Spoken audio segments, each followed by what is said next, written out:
Qızı istəməyə gələndə bir dəfə yox, 100 dəfə gəlib elçi düşürlər. Dağlar boyda sözlər verirlər. Deyirlər, hər şey sizin istədiyiniz kimi olacaq.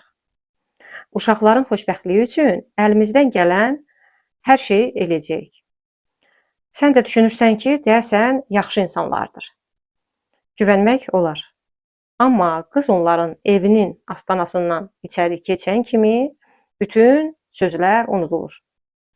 Toydan əvvəl deyilənlər artıq elə deməmişik olur. Valideynlərə verilən sözlər şərait dəyişib, elə bitir. Qızdan isə tamam başqa şeylər tələb etməyə başlayırlar. Bəs niyə qızı istəyənə qədər bir cür danışırlar? Evlərinə gəlin gedəndən sonra tamam başqa cür danışılır, davranılır. Sizdə belə olub?